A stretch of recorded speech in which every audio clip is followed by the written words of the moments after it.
Hello students, आप सभी का स्वागत है एक बार फिर से इस लेक्चर में। तो जैसा कि हम सभी जानते हैं कि हम लोग यहाँ पे कवर कर रहे हैं सामयिकी को, यानी कि करंट अफेयर्स को। इस उपलक्ष्य में आज हम देखेंगे 26 दिसंबर 2024 में हुई कुछ महत्वपूर्ण चीजों के बारे में। इस लेक्चर में हम देखेंगे कुछ अंतरराष्ट्रीय समाचारों के बारे में, कुछ राष्ट्रीय समाचारों के बारे में, कुछ राज्य समाचारों के बारे में, कुछ बैंकिंग और वित्तीय समाचारों के बारे में, कुछ महत्वपूर्ण दिनों की खबरें, रक्षा समाचार,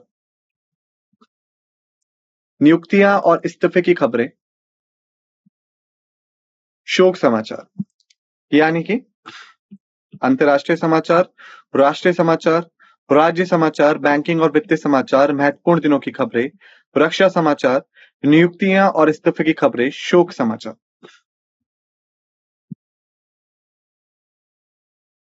लेकिन उससे पहले हर बार की तरह इस बार भी हमें देखना एक छोटा सा समीकरण, उसके समझने के पश्चात ही हम आगे बढ़ेंगे।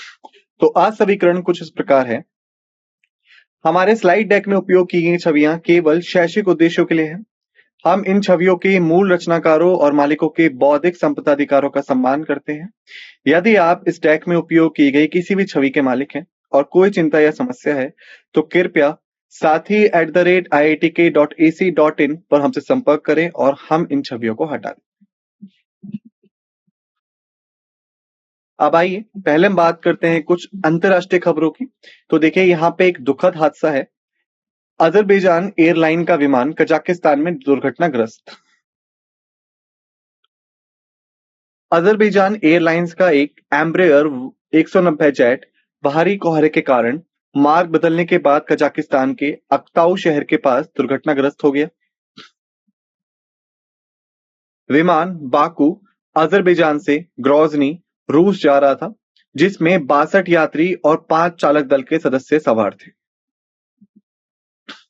आपातकालीन लैंडिंग के परिणाम स्वरूप कई यात्री घायल हो गए।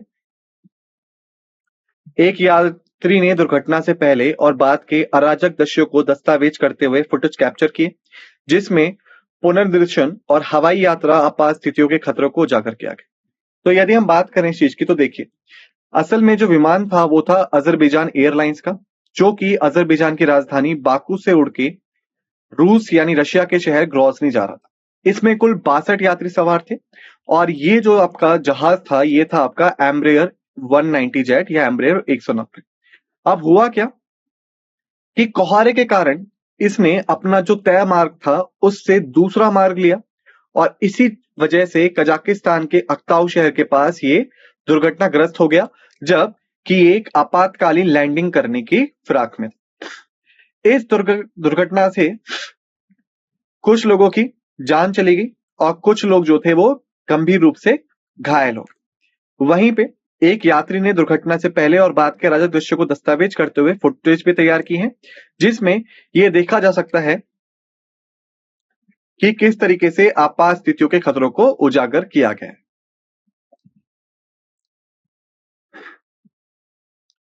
अब आइए आगे बढ़ते हैं। टोंगा ने आईसीके वालू एके को नया प्रधानमंत्री चुना। टोंगा की संसद ने अनुभवी राजनीतिक एसाके वालू एके को नया प्रधानमंत्री चुना है। पूर्व प्रधानमंत्री सियाओसी सोवालेनी के अचानक इस्तीफे के बाद चुनाव हुआ। राजनीतिक परिवर्तन महत्वपूर्ण चुनौतियों के बीच होता है, जिसमें राजशाही सरकार संबंधों में तनाव और आर्थिक कठिनाइयां भी शामिल हैं। कई नेतृत्व प्राकृतिक आपदाओं के बाद की स्थिति और अन्य महत्वपूर्ण मुद्दों को संबोधित करने का लक्ष्य रखते हैं। तो यदि हम बात करें इस खबर के बारे में, तो देखिए, पहले आपको ये समझना है कि टोंगा है क्या। तो टोंगा जो है ये असल में ओशियाना का हिस्सा है। अब ओशियाना का है कि अगर आप विश्व का मानचित्र देखें तो ऑस्ट्रेलिया की उत्तर पूर्व की दिशा में आपको कुछ छोटे छोटे टापू मिलेंगे। उन छोटे छोटे टापू का जो समूह है उसे हम ओशियाना कह देते हैं। उसी ओशियाना में एक जगह है टोंगा। तो टोंगा में सियाओसी सोवालेनी प्रधानमंत्री थे, लेकिन अचानक से उन्होंने इस्तीफा दे दिया और उनके इस्तीफा देने के बाद अब वहां के नए प्रधानमंत्री हैं आईसीके वालू एके। ठीक है, असल में जो वहां की राजशाही थी, यानी जो सरकार थी और असल में वहां की जो सरकार थी और जो राजशाही थी, यानी कि जो सरकार के लिए काम करने वाले अफसर थे, उनके बीच में कुछ तनाव थे और साथ ही साथ टोंगा जो था वो आर्थिक कठिनाइयों से भी गुजर रहा था। इसी उथल पुथल के बीच में सियाओसी सोवालोली ने, जो कि पूर्व प्रधानमंत्री थे टोंगा के, अचानक से इस्तीफा दे दिया और जो रिक्ति हुई उसको भरने के उपलक्ष्य से आईसीके वालू एके को नया प्रधानमंत्री चुना गया टोंगा की संसद द्वारा। नई नेतृत्व जो है ये टोंगा में आई प्राकृतिक आपदाओं के बाद वहां की जो स्थिति है और उसी से जुड़े जो महत्वपूर्ण मुद्दे हैं उन सभी को संबोधित करने का लक्ष्य लेके आई है। अब बात करते हैं राष्ट्रीय समाचारों के बारे में। तो पीएम मोदी ने केन बेतवा नदी जोड़ने की परियोजना का शुभारंभ किया। प्रधानमंत्री नरेंद्र मोदी ने केन बेतवा नदी जोड़ने की परियोजना की आधारशिला रखी। परियोजना का उद्देश्य बुंदेलखंड क्षेत्र में गंभीर जल संकट के मुद्दों को संबोधित करना है। यह मध्य प्रदेश में केन नदी से अतिरिक्त पानी को बेतवा नदी में ले जाएगा, जिससे मध्य प्रदेश के 12 जिलों में लगभग 4.4 मिलियन और उत्तर प्रदेश के 10 जिलों में लगभग 2.1 मिलियन लोगों को लाभ होगा। 44,605 करोड़ रुपए की अनुमानित लागत के साथ यह परियोजना जल विद्युत और सौर ऊर्जा भी उत्पन्न करेगी, जिससे क्षेत्र के समग्र विकास में सुधार होगा। तो यदि हम बात करें इसके बारे में तो देखिए, केन नदी जो है वो मुख्यतः मध्य प्रदेश की ओर है और बेतवा जो है वो मुख्यतः बुंदेलखंड क्षेत्र की ओर है, जो कि उत्तर प्रदेश में। हालांकि ये दोनों क्षेत्र जो हैं और ये दोनों नदियां जो हैं आपस में काफी हद तक जुड़ी हुई हैं, लेकिन इनका जो लिंक है, जो जुड़ाव है, वो प्राकृतिक तौर पे नहीं।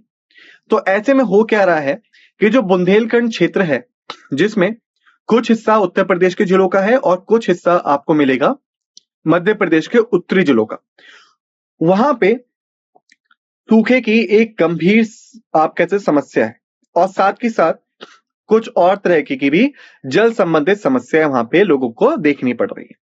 तो इसीलिए ये एक सुझाव रखा गया कि क्यों ना हम केन नदी से अतिरिक्त पानी जो है वो बेतवा नदी में ले जाएं, जिससे कि लगभग मध्य प्रदेश के 12 जिलों में रहने वाले 4.4 मिलियन लोग और उत्तर प्रदेश के 10 जिलों में रहने वाले लगभग 2.1 मिलियन लोगों को लाभ प्राप्त हो सके। वहीं पे हम ना सिर्फ इस बात की योजना बना रहे हैं कि नदी के पानी को आपस में जोड़ दिया जाए, बल्कि इसी के साथ साथ हम चाहते हैं कि इस परियोजना से हम जल विद्युत और सौर ऊर्जा भी उत्पन्न करें, जिससे कि पूरे ही क्षेत्र का समग्र विकास हो सके, जिसके लिए हमने कुल 44,605 करोड़ रुपए की अनुमानित लागत दी है। आइए अब आगे बढ़ते हैं। ग्लास चाइल्ड सिंड्रोम, भाई बहनों के मौन संघर्ष। ग्लास चाइल्ड सिंड्रोम उन भावनात्मक और मानसिक चुनौतियों को संबंधित करता है जिनका सामना दीर्घकालिक बीमारियों या विकलांगताओं वाले बच्चों के भाई बहन करते हैं। इस शब्द का उपयोग उन स्वस्थ भाई बहनों की अक्सर अनदेखी की जाने वाली जरूरतों को उजागर करने के लिए किया जाता है। अपने संघर्षों के बावजूद इन भाई बहनों से उम्मीद की जाती है कि वो उच्च आवश्यकताओं वाले बच्चे पर केंद्रित परिवार की जटिलताओं को चुपचाप नेविगेट करें।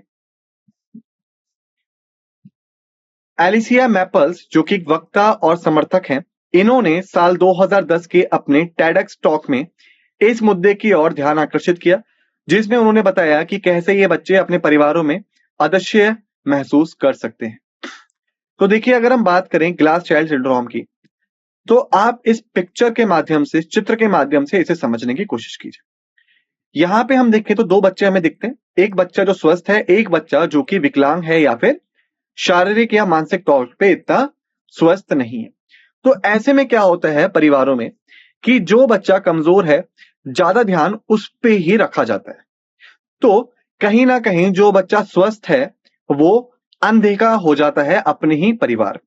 इसको लेके एलिसिया मैपल्स ने जो कि एक वक्ता और समर्थक हैं, साल 2010 के अपने TEDx टॉक में भी इस मुद्दे की ओर ध्यान आकर्षित किया था कि कैसे एक स्वस्थ बच्चा अपने ही परिवार में अनदेखा हो जाता है। क्यों? क्योंकि परिवार का जो सारा ध्यान है वो उस बच्चे की तरफ है जिसको कुछ ज्यादा आवश्यकताएं हैं, क्योंकि वो मानसिक और शारीरिक रूप से स्वस्थ नहीं। तो इसी चीज को संबोधित करते हुए ग्लास चाइल्ड सिंड्रोम रखा गया है। ये मौन संघर्ष क्यों है? क्योंकि देखिए, कभी इस बारे में बात तो नहीं होती है, लेकिन ये चीजें हो सकती हैं। तो इसीलिए इसे मौन संघर्ष कहा जाता है। क्यों? क्योंकि ये मौखिक नहीं है, बता के नहीं किया जा रहा, बल्कि चुपचाप मौन तरीके से किया जाता है। वहीं पे आगे बढ़ते हुए इंदौर हवाई अड्डे ने हरित पहल के तहत अपशिष्ट प्रसंस्करण इकाई शुरू की। इंडिगो की CSR पहल और इंडिगो रीच ने इंदौर हवाई अड्डे पर zero waste airport project launch किया। यह परियोजना भारतीय विमानपत्तन प्राधिकरण AAI और AAS फाउंडेशन इंदौर के साथ साझेदारी में है। इसका उद्देश्य 4R रणनीति यानी कम करना, पुनः उपयोग करना, पुनर्चक्रण करना और पुनः प्राप्त करने का उपयोग करके स्थायी और पर्यावरण अनुकूल हवाई अड्डा बनाना है। यह पहल हवाई अड्डे के संचालन के पर्यावरणीय प्रभाव को व्यवहारिक परिवर्तन, हितधारक सहभागिता और प्रशिक्षण के माध्यम से कम करने पर केंद्रित है। तो यदि हम बात करें इस बारे में, तो देखिए, पहली चीज आपको यहां पे एक चीज याद रखनी है, इंडिगो, दूसरी AAI और AAS फाउंडेशन, और तीसरा इंदौर। तो यदि हम बात करें इंदौर की, तो इंदौर जो है ये मध्य प्रदेश राज्य में पड़ता है और मध्य प्रदेश के मुख्य शहरों में से एक है। वहीं पे भारत का जो स्वच्छ भारत अभियान है उसमें इंदौर कई बार लगातार शीर्ष पे रहा है स्वच्छ शहरों की सूची में। तो इंदौर जो है वो भारत का सबसे स्वच्छ शहर भी माना जाता है। तो ऐसे में क्या हुआ कि जो इंदौर का हवाई अड्डा है, यानी कि यहां पिक्चर में इसका नाम भी दे सकते हैं, चित्र में देवी अहिल्याबाई होलकर एयरपोर्ट, ठीक है, इस एयरपोर्ट को स्वच्छ बनाने के लिए और इसको एक सतत विकास की ओर ले जाने के लिए जो इंडिगो है, अब हम बात करते हैं इंडिगो की, जो कि भारत की एक निजी हवाई सेवा देने वाली कंपनी है, इन्होंने अपनी CSR पहल के साथ और इंडिगो रीच के साथ मिलकर एक zero waste airport project launch किया है, जिसमें भारतीय विमानपत्तन प्राधिकरण यानी कि एयरपोर्ट अथॉरिटी ऑफ इंडिया और AAS फाउंडेशन भी साझेदारी में है। मुख्य लक्ष्य क्या है? 4R रणनीति, यानी कि हमें ज्यादा से ज्यादा चीजों का कम इस्तेमाल करना है, यानी जिनकी आवश्यकता है वही इस्तेमाल करें, जिनकी आवश्यकता नहीं है उन्हें ना करें। जिन चीजों को हमने इस्तेमाल कर लिया है उन्हें पुनः उपयोग में लाएं। जो चीज पुनः नहीं लाई जा सकती उन्हें पुनर्चक्रण किया जाए उनका, यानी जो चीज आपकी एकदम से यूज में नहीं आ सकती। जैसे मान लीजिए कि यदि आपके पास कोई प्लास्टिक बोतल था जो आपने कूड़े में फेंक दिया, अब वो प्लास्टिक बोतल आप एकदम से इस्तेमाल नहीं कर सकते, तो क्या होगा? वो रिसाइकल हो जाएगा, यानी पुनर्चक्रण करके फिर से वो बाजार में आ जाए। और पुनः प्राप्त करना, यानी कि जो चीजें पूर्ण तरीके से खराब नहीं हुई हैं उनको ठीक करके दोबारा से प्राप्त किया जा सके। तो इन 4 रणनीतियों के तहत हम एक स्थायी और पर्यावरण अनुकूल हवाई अड्डा बना सकते हैं, जो कि इस योजना का उपलक्ष्य भी है। ये हवाई अड्डे के संचालन के पर्यावरणीय प्रभाव का व्यवहारिक परिवर्तन और हितधारक सहभागिता के साथ साथ प्रशिक्षण के माध्यम से भी कम करने पर केंद्रित है। अब बात करते हैं राज्य खबरों के बारे में। तो लोसार उत्सव संस्कृति और एकता के साथ लद्दाख को रोशन करता है। लद्दाखी लोसर, जो कि तिब्बती कैलेंडर में नए साल का प्रतीक है, लद्दाख भर में बड़े उत्साह के साथ मनाया जाता है। त्योहार क्षेत्र की संस्कृति और विरासत में गहराई से निहित है, जो कि आत्मचिंतन और सामुदायिक बंधन को बढ़ावा देता है। इस वर्ष के उत्सव क्रिसमस और नववर्ष के साथ मेल खाते हैं, जिससे एक भव्य और समावेशी उत्सव का माहौल बनता है। लोसार लद्दाख की परंपराओं को संरक्षित करने और समुदायों के बीच एकता को बढ़ावा देने का भी समय। तो यदि हम बात करें लोसार की, तो लोसार उत्सव जो है यह असल में संस्कृति और एकता का प्रतीक है, जो कि भारत के लद्दाख क्षेत्र में और साथ ही साथ तिब्बती क्षेत्र में मनाया जाता है। यदि बात करें तिब्बती कैलेंडर की, तो तिब्बती कैलेंडर के अनुसार लोसार जो है वो नए साल का प्रतीक है। और इस महीने में, जिस महीने में हम लोग अक्सर क्रिसमस और नव वर्ष दोनों को ही मनाते हैं, उसी वक्त लोसार का आयोजन जो है ये एक भव्य और समावेशी उत्सव का माहौल बनाता है। लोसार जो है वो असल में लद्दाख और तिब्बती क्षेत्र की संस्कृति और विरासत में गहराई से निहित है, जो कि आत्मचिंतन और सामुदायिक बंधन को बढ़ावा देता है।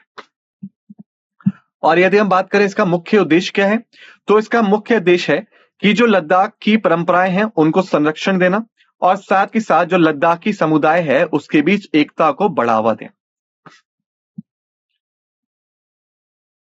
आगे बढ़ते हुए डॉक्टर अंबेडकर सम्मान योजना।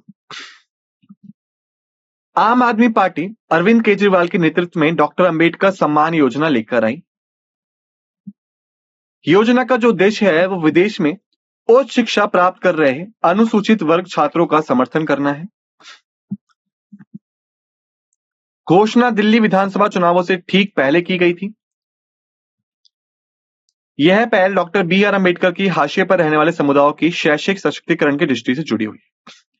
तो यदि हम बात करें डॉक्टर बी आर अंबेडकर की, तो देखिए हम सभी जानते हैं कि जो भारत का संविधान है उसको ड्राफ्ट करने में उनका एक अहम योगदान था। उसी के साथ साथ जब भारत आजादी की लड़ाई लड़ रहा था, ठीक उसी समय डॉक्टर बी आर अंबेडकर जो थे वो भारत में फैली हुई असमानताओं के खिलाफ, सामाजिक भेदभाव के खिलाफ और वहीं पे जो हाशिए पर या पिछड़े समुदाय थे उन्हें आगे लाने की लड़ाई लड़ रहे थे। तो इसीलिए उनके नाम पे दिल्ली सरकार ने एक सम्मान योजना की शुरुआत की है, जिसका मुख्य उद्देश्य है कि जो छात्र अनुसूचित वर्ग से हैं, यानी अनुसूचित जाति के छात्र हैं जो कि विदेशों में उच्च शिक्षा प्राप्त कर रहे हैं, उनको हम ये समर्थन के माध्यम से स्कॉलरशिप दे सकें, ताकि जो उनका खर्च है उसे दिल्ली सरकार वहन करे, ताकि वो आगे बढ़े और जब वो आगे बढ़ेंगे तो अपने आप ही अपने समुदाय को भी आगे बढ़ाएंगे। अब बात करते हैं बैंकिंग और वित्तीय समाचारों के बारे में। तो भारत को सतत अवसंरचना के लिए एडीबी ने 500 मिलियन अमेरिकी डॉलर का ऋण देगा। 2024 के 20 दिसंबर को भारत सरकार और एशियाई विकास बैंक ने 500 मिलियन डॉलर के ऋण समझौते पर हस्ताक्षर किए हैं। ऋण भारत के जलवायु लक्ष्यों के अनुरूप सतत बुनियादी ढांचा परियोजनाओं का समर्थन करता है। निधियों का ऊर्जा संक्रमण, शहरी विकास, शिक्षा और स्वास्थ्य देखभाल में हरित परियोजनाओं के लिए India infrastructure finance company limited के माध्यम से प्रवाहित किया जाएगा। यह साझेदारी पर्यावरणीय रूप से स्थायी बुनियादी ढांचे में दीर्घकालिक निवेश पर जोर देती है, जो शून्य उत्सर्जन के प्रति भारत की प्रतिबद्धता को मजबूत करती है।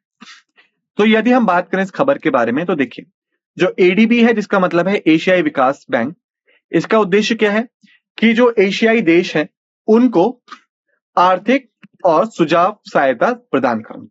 क्योंकि भारत इसका सदस्य है, इसीलिए इसने भारत को 500 मिलियन डॉलर का ऋण दिया है, जो कि भारत के सतत बुनियादी ढांचे परियोजनाओं पे खर्च किया जाएगा, ताकि भारत की जो जलवायु के प्रति लक्ष्य हैं उन्हें पूर्ण रूप से प्राप्त किया जा सके, जिसमें ऊर्जा संक्रमण, विकास, शिक्षा, स्वास्थ्य देखभाल और हरित परियोजनाएं भी शामिल है।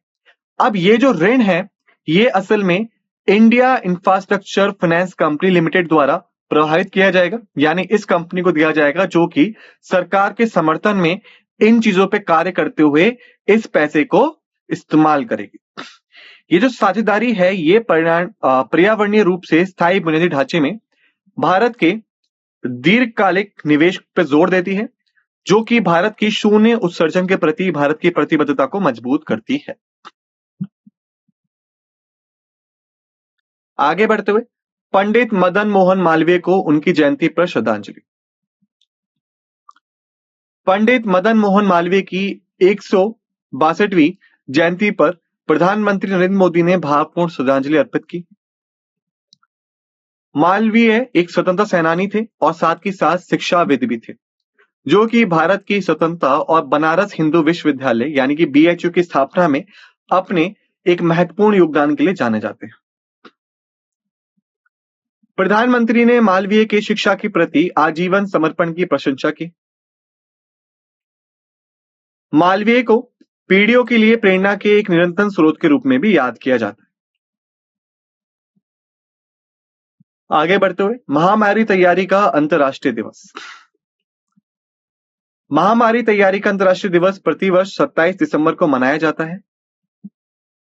यह दिन संक्रामक रोग प्रकोपों को रोकने, पहचानने और प्रतिक्रिया देने के लिए सार्वजनिक स्वास्थ्य प्रणालियों में निवेश के महत्व की वैश्विक याद दिलाता है। 2020 में संयुक्त राष्ट्र महासभा द्वारा स्थापित इस दिवस का उद्देश्य जागरूकता बढ़ाना और जनता को शिक्षित करना है। यह दिन सुहट स्वास्थ्य सेवा प्रणालियों और स्वास्थ्य खतरों का प्रभावी ढंग से समाधान करने के लिए सहयोगात्मक अंतर्राष्ट्रीय प्रयासों की आवश्यकताओं को उजागर करता है।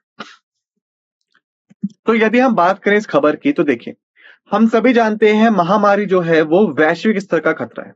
उदाहरण के लिए आप कोरोना महामारी ले सकते हैं, जिसने साल 2020, 2021 यहां तक कि 2022 इन 3 साल तक जो प्रकोप मचाया था वो शायद ही मैं और आप भूले हों। और अभी भी कोरोना जो है उसका कहीं ना कहीं थोड़ा बहुत डर आज भी लोगों के अंदर जिंदा है। तो इसीलिए कोरोना के समय और उससे कुछ समय पहले भी हम ये बात जानते थे कि अगर हम महामारी को रोकने के लिए पहले से ही प्रयास नहीं करते हैं तो जब वो आती है उस समय हम काफी असहाय महसूस करते हैं। जैसे उदाहरण के लिए आप कोविड महामारी ले सकते हैं। किसी को भी अंदाजा नहीं था कि छोटा सा वायरस लग रहा था हमें शुरुआत में, वो इतना बड़ा प्रकोप बन जाएगा पूरी मानव जाति के। तो इसीलिए 2020 में संयुक्त राष्ट्र महासभा ने इस दिवस का उद्देश्य लोगों में जागरूकता बढ़ाना और साथ ही साथ जनता को महामारी से बचने में शिक्षित करना था, ताकि अगर कोई भी महामारी भविष्य में आती है तो हम इससे पहले ही इस हद तक तैयार हों कि हम उस बीमारी को रोक सकें, उसे रोकने का प्रयास कर सकें, उसके फैलाव को रोक सकें। और जितना नुकसान हमें कोविड में हुआ, जितने लोगों को हमने कोविड में गंवाया, जो आप कह सकते हैं डेथ टोल था या मृत्यु दर थी, वैसा फिर कभी ना हो। आगे बढ़ते हुए सुशासन दिवस का उत्सव, अटल बिहारी वाजपेयी की विरासत का सम्मान। सुशासन दिवस, जिसे सुशासन दिवस के रूप में भी जाना जाता है, भारत में प्रतिवर्ष 25 दिसंबर को मनाया जाता है। सरकार में जवाबदेही के महत्व के बारे में जागरूकता बढ़ाने के लिए यह दिन समर्पित है। यह दिवंगत अटल बिहारी वाजपेयी भारत के सबसे प्रतिष्ठित नेताओं में से एक और पूर्व प्रधानमंत्री की जयंती को चिन्हित करता है। यह आयोजन वाजपेयी की विरासत और सुशासन में उनके योगदान का सम्मान करता है। आगे बढ़ते हुए रक्षा समाचार, रक्षा मंत्रालय ने सुशासन दिवस पे राष्ट्र पर वेबसाइट और ऐप लॉन्च किया। 2024 के 25 दिसंबर को रक्षा सचिव राजेश कुमार सिंह ने राष्ट्र पर वेबसाइट और मोबाइल ऐप लॉन्च की। पूर्व प्रधानमंत्री अटल बिहारी वाजपेयी की जयंती के उपलक्ष्य में यह शुभारंभ किया गया और इसे सुशासन दिवस के रूप में मनाया जाता है। रक्षा मंत्रालय द्वारा विकसित यह मंच प्रमुख राष्ट्रीय कार्यक्रमों के आयोजन के लिए एक पारदर्शी और नागरिक केंद्रित दृष्टिकोण प्रदान करने का भी लक्ष्य रखता है। इस पहल के माध्यम से गणतंत्र दिवस, बीटिंग रिट्रीट और स्वतंत्रता दिवस जैसे कार्यक्रमों को बेहतर पहुंच और जानकारी साझा करने का लाभ मिलेगा। आगे बढ़ते हैं, अब बात करते हैं नियुक्तियों और इस्तीफों की खबरों के बारे में। अरुणेश चावला को वित्त मंत्रालय में नया राजस्व सचिव नियुक्त किया गया। अरुणेश चावला बिहार कैडर के 1992 बैच के वरिष्ठ IAS अधिकारी को नया राजस्व सचिव नियुक्त किया गया है। संजय मल्होत्रा की RBI गवर्नर के रूप में नियुक्ति के बाद उत्पन्न रिक्ति का अनुसरण करता है। चावला अजय सेठ से कार्यभार संभालेंगे, जो कि अभी तक राजस्व सचिव की अतिरिक्त जिम्मेदारी संभाल रहे। कैबिनेट की नियुक्ति समिति ने पुष्टि की कि चावला नियमित पदाधिकारी की नियुक्ति तक संस्कृति मंत्रालय का अतिरिक्त भार संभालते रहेंगे। आगे बढ़ते हुए राष्ट्रपति ने 5 राज्यों के लिए नए राज्यपालों की नियुक्ति की है। राष्ट्रपति द्रौपदी मुर्मू ने 2 नए राज्यपालों की नियुक्ति की घोषणा की और 5 राज्यों में 3 अन्य को पुनः नियुक्त किया। तो कुल मिला के 5 राज्यों के लिए राज्यपालों की नियुक्ति की गई है, जिसमें से केवल 2 राज्यों के लिए नए राज्यपाल आएंगे। बाकी 3 राज्यों के लिए जो पहले के राज्यपाल थे उन्हीं को आगे कार्यभार दे दिया गया। सफल का उद्देश्य शासन को पुनर्गठित करना और राजनीतिक और प्रशासनिक चुनौतियों का समाधान करना है। संबंधित राज्य जिनके राज्यपाल नियुक्त किए गए हैं वो हैं केरल, बिहार, उड़ीसा, मणिपुर और मिजोरम। इस रणनीतिक कदम का उद्देश्य राजनीतिक अशांति, प्रशासनिक चुनौतियों और सुरक्षा चिंताओं का सामना कर रहे क्षेत्रों में नेतृत्व को मजबूत करना है। अब बात करें शो के समाचार के बारे में, यानी ऑब्ituary न्यूज के बारे में। एमटी वासुदेवन नायर, शाश्वत क्लासिक्स के निर्माता का निधन हो गया। एमटी वासुदेवन नायर, जिन्हें आमतौर पे एमटी के नाम से भी जाना जाता है, एक प्रसिद्ध लेखक, पटकथा लेखक और फिल्म निर्माता थे। 1933 में केरल के कुदलूर में जन्मे उन्होंने मलयालम साहित्य और सिनेमा में एक अनूठी पहचान बनाई थी। उनके कार्यों ने मानव भावनाओं और ग्रामीण जीवन की जटिलताओं का अन्वेषण किया, जो आम आदमी और बुद्धिजीवियों दोनों के साथ गहराई से प्रतिध्वनित हुआ। एमटी के 91 वर्ष की आयु में निधन के साथ ही भारतीय साहित्य और सिनेमा में एक युग का अंत हो गया। उनके पीछे एक विशाल विरासत वो छोड़ते हुए गए हैं। आगे बढ़ते हुए इसी के साथ हमने कर लिया इस लेक्चर को समाप्त। आप सभी का धन्यवाद।